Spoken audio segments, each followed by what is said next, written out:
Well, this year, the Gerry Anderson fan club, um, known as Fanderson, they've changed their way of doing things.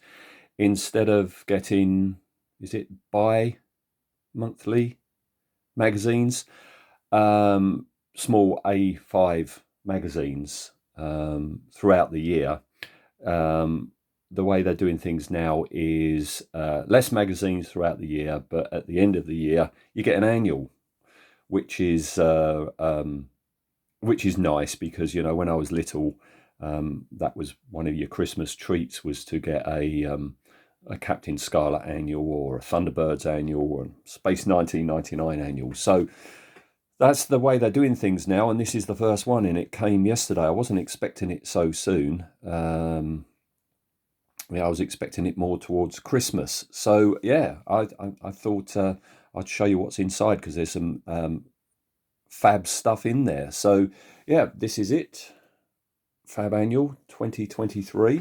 Let's have a quick flick through. I've only had a quick flick through. I haven't started reading any of it yet. So first up, a good old Graham Bletham, is it? Bletham, who did an awful lot of the cutaway illustrations in the 90s, when the Gerry Anderson shows had that massive revival. Yeah, you had those large cutaway books, didn't you? So he's contributed this building here.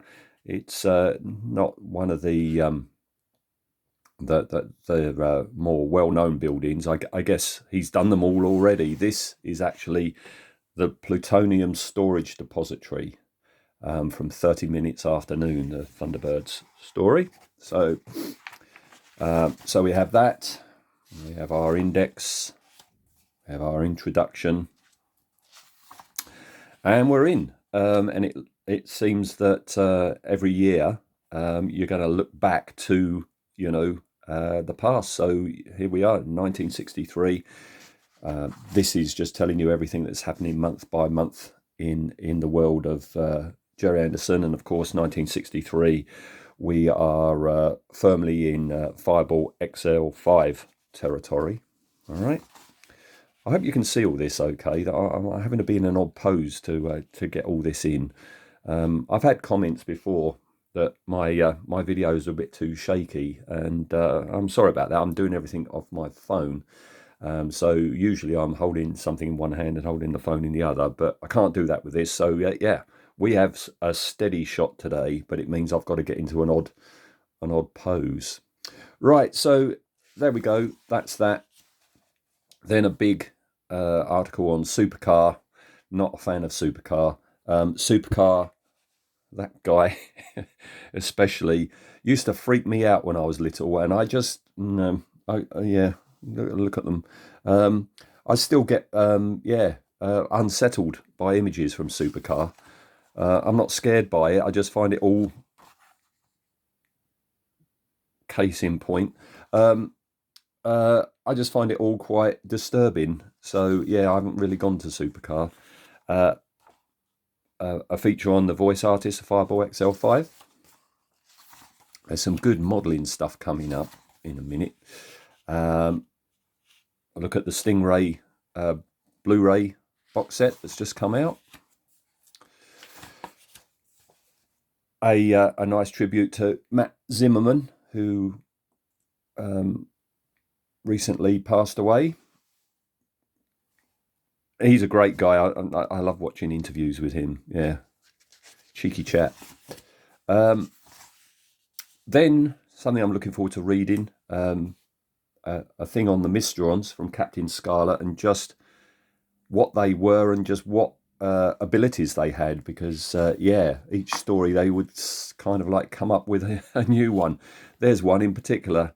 Can you see? That's Captain Black's car turning invisible.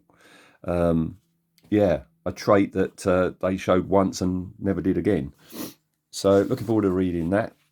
That's a fabulous photo. Captain Black. Dig those shoes. Right, so yeah, this I'm looking forward to. Concept art by Mike Trim and Derek Meddings for various craft. This looks really good. Looking forward to that. There's old Mike himself up there. Look at them all. Look at them. I don't know how rare some of these are. Some of them I've seen before, like the early concept for Sid from UFO. Now, this is a thing about Alan Shoebrook, who's one of the model makers from Century 21, but they're mainly looking at the Secret Service, which again is a Gerry Anderson show I've not really got any interest in.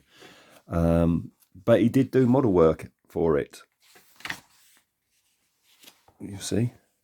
So I'll give it a go.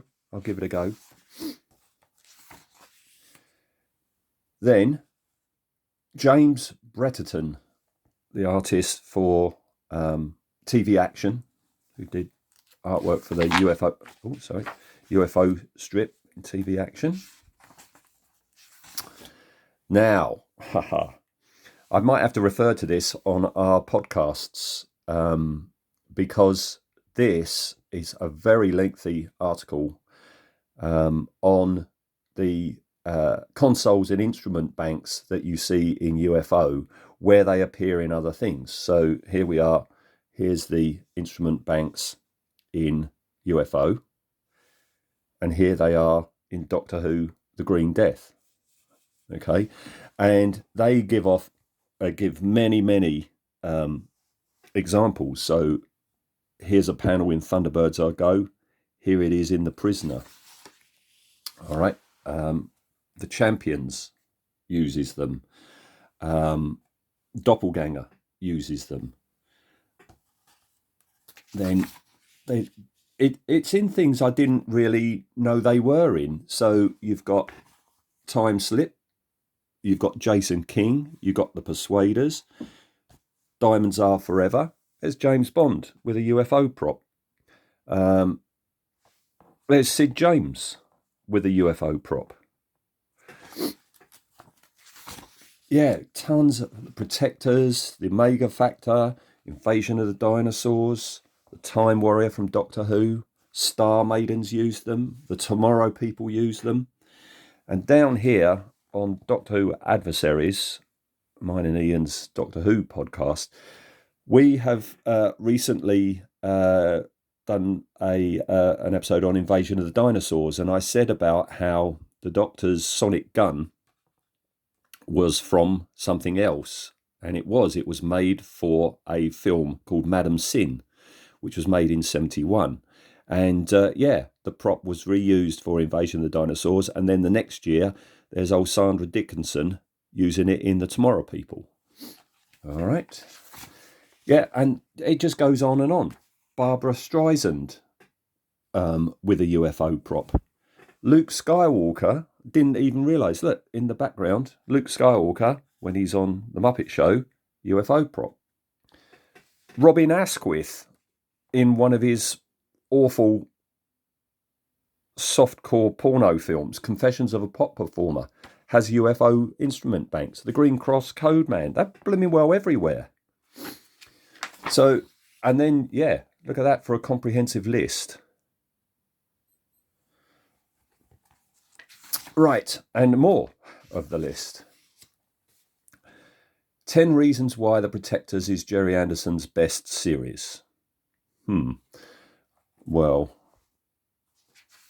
I don't know if I would agree with that, and I'll read the article and then see if I agree, but I don't think I will be. Then, this is going to be good. History of Star Cruiser. I wonder if they mention Martin Bower, because the version that finally came out by Airfix, the model kit, that's about like the third or fourth incarnation. There were other versions first. So that's going to be interesting. There they are. I'd love to have another one of them, but they go for big bucks now. They really do. Airfix should reissue it. This looks interesting. The Secret History of Terrorhawks, and it's Terrorhawks was the final product, but there were other things going to happen. You've got Rescue 4, you've got 5 Star 5, you've got all these other aborted projects that never happened, never materialized. And this is looks like it's showing you, the evolution of all these different things that were going to happen, which ultimately ended up with that. Head of merchandising, Richard Cully, for Century 21 merchandising. This, by the way, that font, just that, Dinky Toys, that evokes such nostalgia in me. Once a year, you used to get these little pamphlets, basically, the Dinky Toy catalogues, and I used to adore looking at them and just reading them and reading them and reading them, and yeah, longing for the toys. But that font, Dinky Toys, oh, wonderful. Oh yeah, look, there's the advert as well with that Dinky Toys. Oh, nostalgia, eh? And I think we're almost at the end. Yeah, and I think this is another one of Graham's. Yeah, it is. It's another one of Graham's cutaways. So fabulous looking annual. That I'm so glad I got that yesterday. I'm not waiting till Christmas to read that. I'm going to get stuck in. So there you go. I just thought I would just show you that. Fanderson is a great club. They know their stuff. You learn so much. Yeah, I urge you to join on up.